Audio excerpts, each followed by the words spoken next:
Do not adjust your sets. Do not adjust it. It's the Nudelberg Daily Huddle without Steve Nudelberg. Most Still people live thought on it could. page.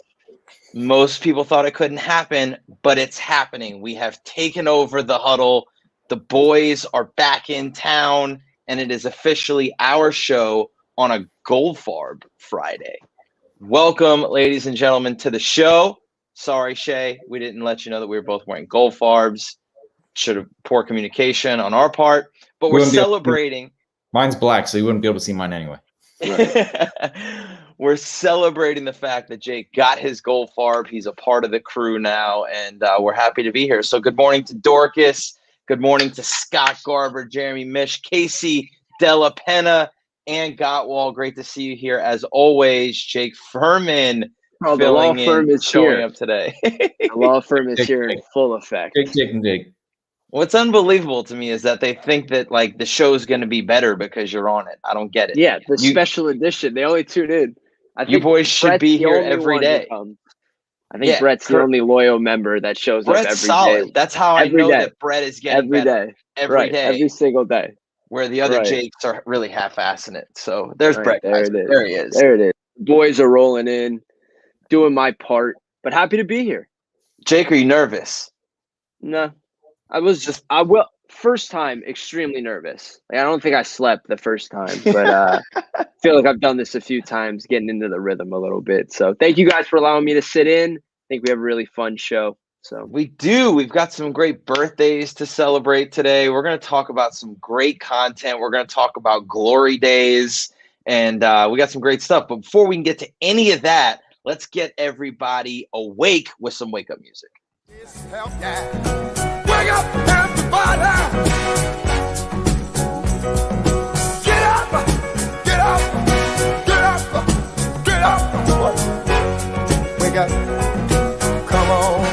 Come on! Wake up, everybody! Teach a new way. Maybe then they'll listen what you have to say. Wake up, everybody! No more sleeping in bed. No more back to thinking, time for thinking ahead. Come on now.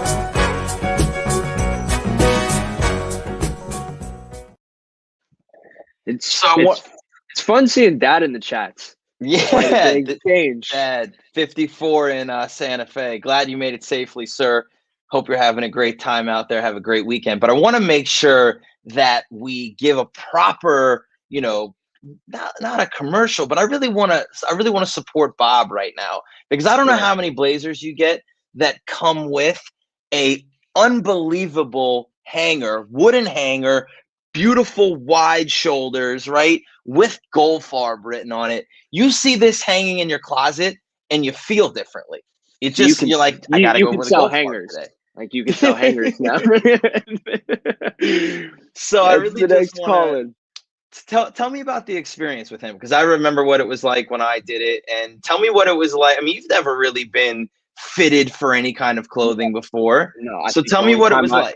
I think the only time I was fitted was like my prom suit, which I don't know if I'm proud to say, but the entire experience was fascinating. He brings out 5 books. He opens them and then you can feel the fabric. Right. And then you set like price points. So he's like, no, you can't look at that one. And I'm like, really? And Dad's like, you know what? Open that one. Let me just let's just see if we could find something, And of course we end up buying one from that section. But just the whole thing, he measures everything. How do you want it? And Dad, and probably you wear it a little differently than I wanted. I said I wanted it super fitted, And so when I got it, shorter, right, a little shorter, a little tighter. Fitted. Dad goes, it's too tight for me. I don't know. It was really uncomfortable, like looking at me, But he was awesome.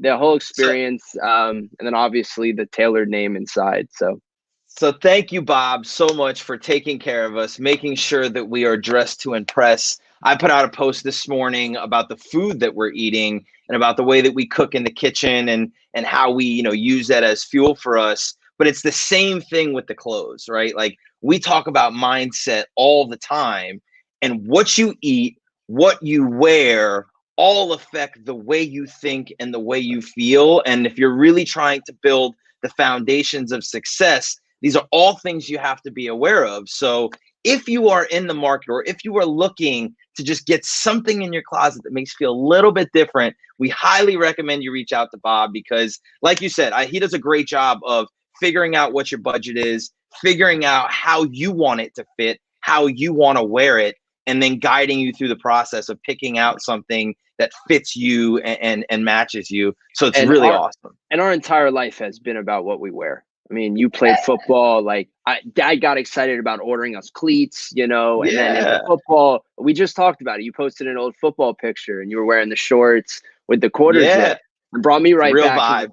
I remember when you got old enough to when you were a student assistant where you could ask for the quarter zip, you know, like you got cool enough. You're like, yeah, could I get the quarter zip instead of the polo? You know, that was a part of game day for me. Like I would walk into the locker room, you know, we'd get off the bus, we'd walk into the locker room, I'd get in and your clothes are hanging there. And if I wasn't like feeling happy what was hanging there, I'm going right to the equipment room. Guys, no, this isn't going to work today. I need a black top. I need this. I'm not fit.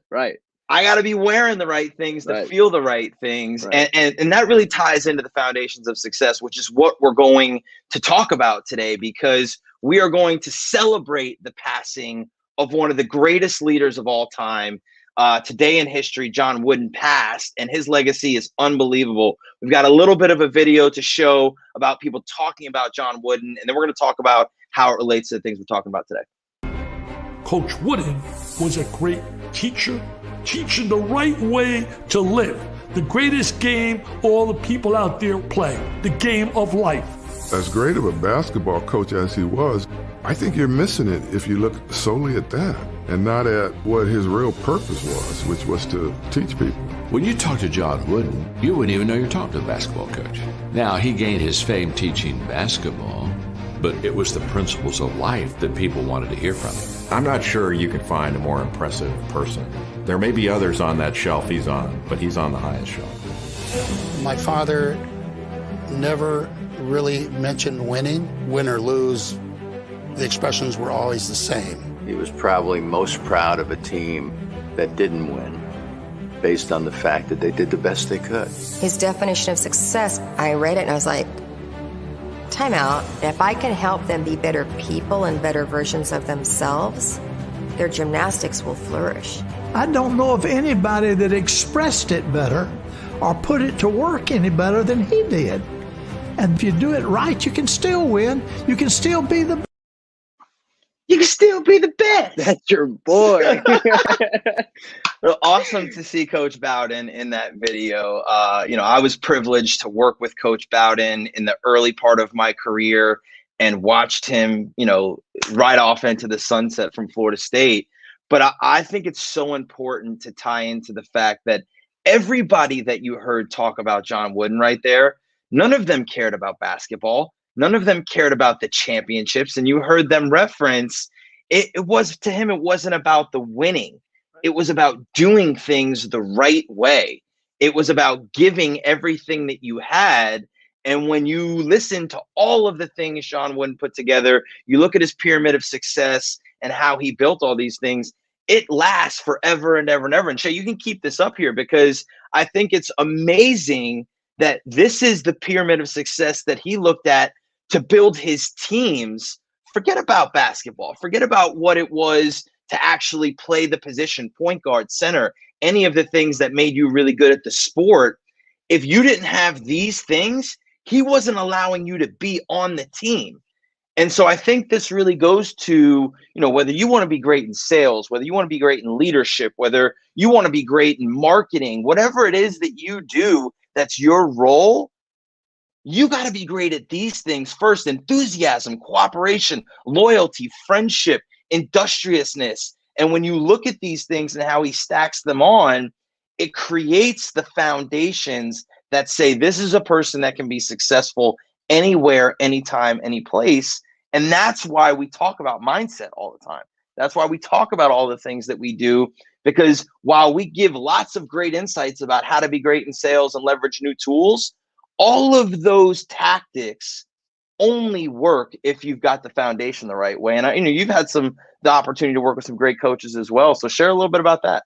Yeah, so working for Mullen, and I think I've mentioned this before when I've hosted, but we made a big shift when Mullen came in So you can to pull it down now. developing the person rather than the player. There was much more of a focus on bringing in speakers and doing workshops to develop the player.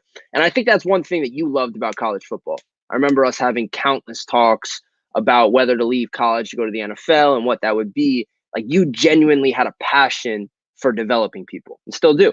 That's why I think you're a good coach. I think why Dad is a good coach, because it's an emotional investment in someone else. You genuinely care for their well-being, their success, their achievements. And you hear John Wooden talk about that. Players wouldn't talk about a coach that way if they only cared about the wins. They wouldn't say that, because they know that that is what it is. I think there's coaches who are like that. And that's a huge piece to building teams. Right. And as a leader, like, I've never worked hard for somebody who made it about them. Right. And, I don't like to talk bad about other people, but the reality of the stark difference of working for Bobby Bowden and working for Jimbo Fisher, Bobby never made it about him.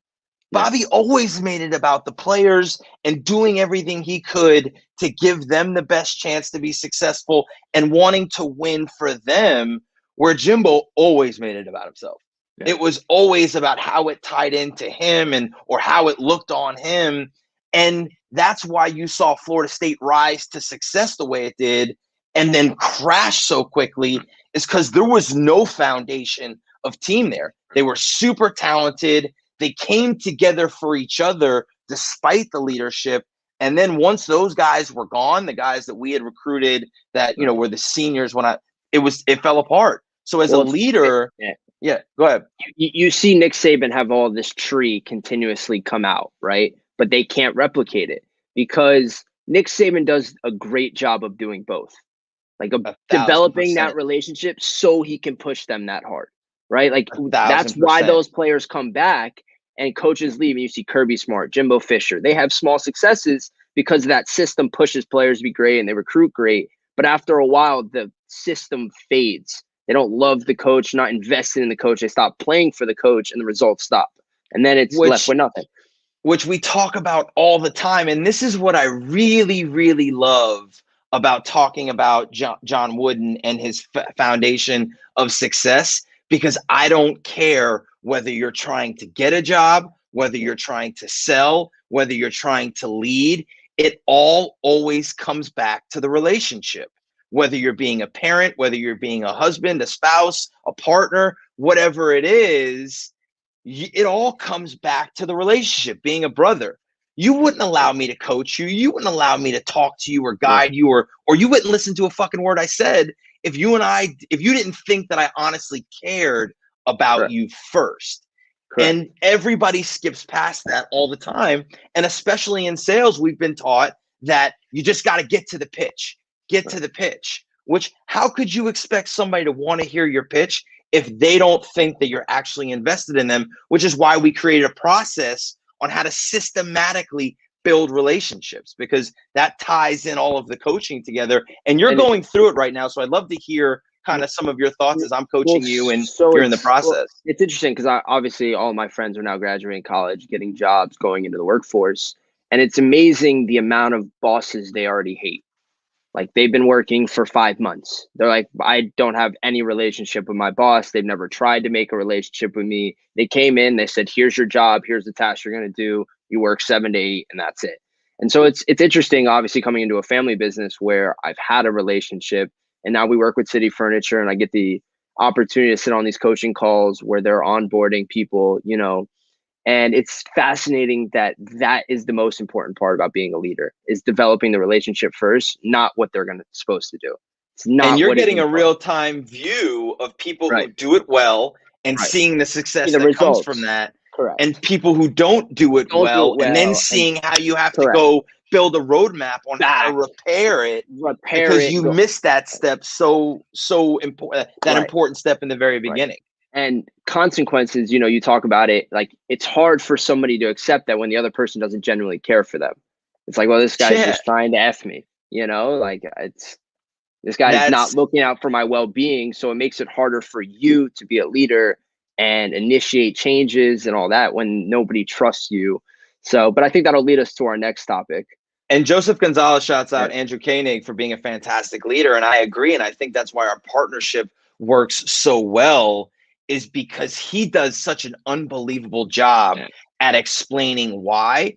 But the reality of being a CEO of a 2,000 employee company is that you can't be everywhere all the time. No. So it's so critical to not only develop the other leaders around you with the same mentality that you have of building relationship, of understanding and explaining why things happen in order to be able to scale the organization. Because as soon as you miss a step, as soon as somebody in that chain of command doesn't have that foundation of success that John Wooden talks about, it can create a disruption that goes through thousands of employees that you don't even realize. Right. Yeah. 100%.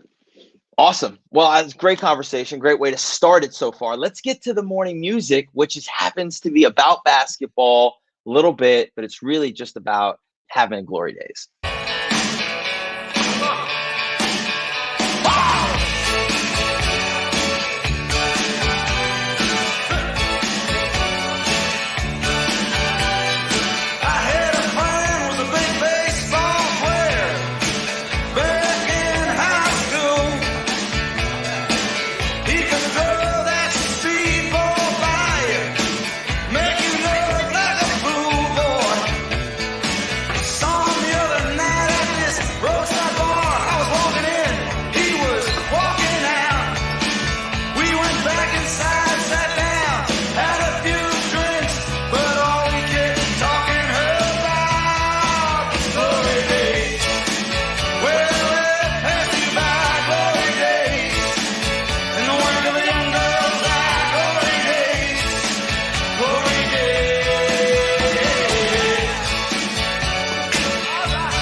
So, important part of leadership, I completely fucked up that transition.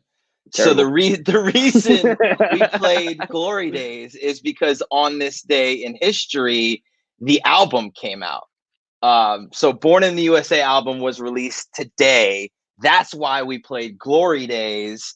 And the transition to tying it into basketball is that you can't talk about Glory Days without thinking about Glory Road. And here's a great scene from Glory Road that's going to take us into more of a leadership conversation. We are 2 minutes away from a national championship. Latin, I'm putting you back in. Right now, it's not about talent. It's about heart. It's about who can go out there and play the hardest, who can go out there and play the smartest. This team's a special team. Special team. You're going to win this game. You hear that? Yes, sir. You're going to win this game. So go out there and make me a profit. Now, they've been here before, so they're not going to give it to us. We got to go out there and we got to take it, right? Take it! Take it! I want you to go out there and take it. 1, 2, 3, take it! So I think that scene creates a visual for two completely different styles of leadership. And I talked about it earlier, but in one huddle, you heard this is all about, it's not about talent, it's about playing hardest and making it all about what they would do. And then you heard John Voight say, you're going to win this game. Now go make me a profit. And while that's a very, very simple statement, it changes the view of why are you talking about you? Yeah. Why is winning this game about you right now? And that is a big part of toxic leadership, which you and I have unfortunately been a part of and I was in a lot, unfortunately, when in my football career, of leaders, number one, creating a toxic environment because of the way they treated others. And number two, creating a toxic environment because everything they did was tied into who they were as a person.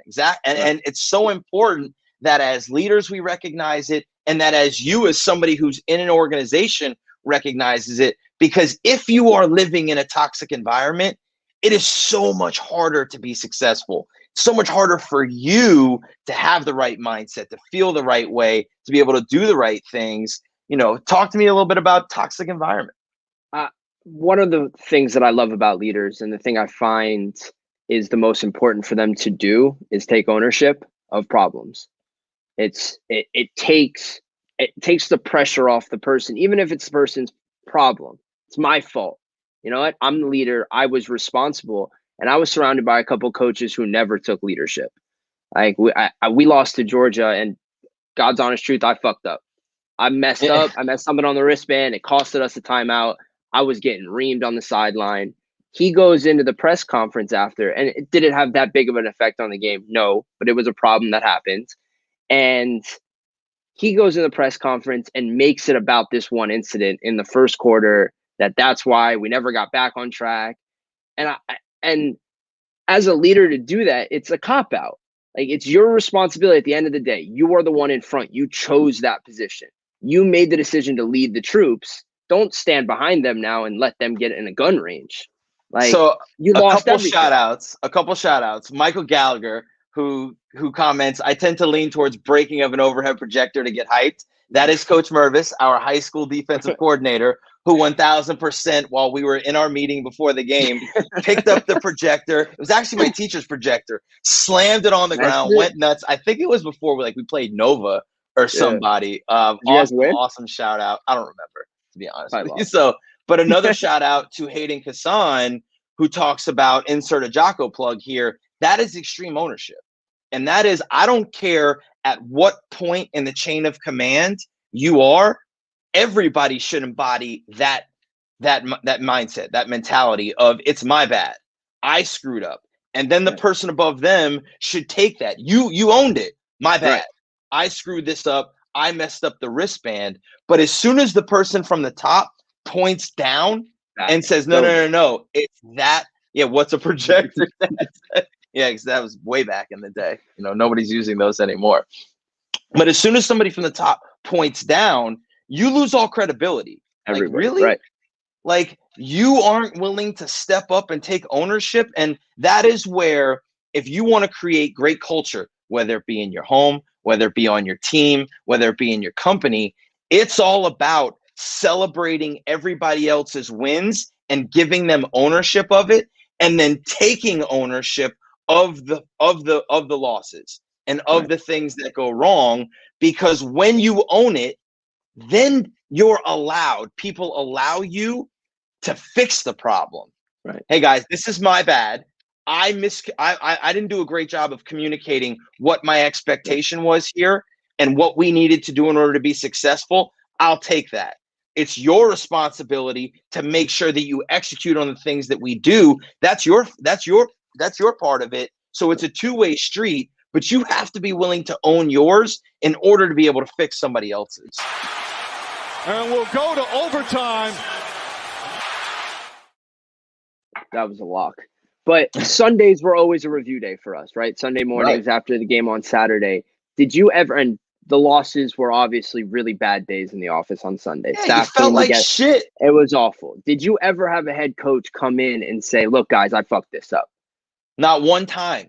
Not one time. You know what? No. And to be fair, at the point in where I worked for Bobby Bowden, he didn't even come in on Sunday. Yeah. He was out. He was playing golf. Yeah. He was doing his own thing. He's like, you guys figure it out. I'll come in tomorrow and talk about what we need to do to win. But Jimbo Fisher, Tommy Tuberville, Jim McElwain. I take that back. Brian Polian. I was going to say Brian Polian was the only head coach that would ever. I'll never forget this. And I want to end on this story because this is really great. We have an average year at Nevada, right? We go 5-7, and we battled through a lot of adversity, but we win the rivalry game against UNLV at the end of the year, which is the only game that really matters. And it wasn't enough for us to save our jobs. And we all kind of knew that we were out. So Brian gets fired that night. We come in for a team meeting with the AD the next day to tell the whole team. And Brian told the AD to leave because he wanted to have the meeting with the staff to take responsibility for all of us getting fired. That, to me, was the ultimate leadership moment. He goes, guys, this is on me, and I'm going to do everything I can to help you guys go from here. He was crying, and he owned it, and he cared so much about us more than him. Forget about me getting fired. I let you guys down, and I let this team down, And that was the moment that I knew he was different than everybody else. And it's unfortunate that I got out of coaching after that and didn't have the opportunity to work with him again, but he left a lasting mark on me. So my challenge to you guys on this Friday is to own it all. Be the leader that either you don't have or that you do have and you want to emulate, but be that person in your life of owning all the outcomes, having extreme ownership, having the right foundations, living on relationships. Have a fantastic Friday. Have a fantastic weekend. Jake, great job being co-pilot. Now let's finish the week strong and let's get down to business. Please don't worry about me. I'm about to let my heart speak. My friends keep telling me to leave this. So let's get down to business. Let's get down to business. Give you one more night.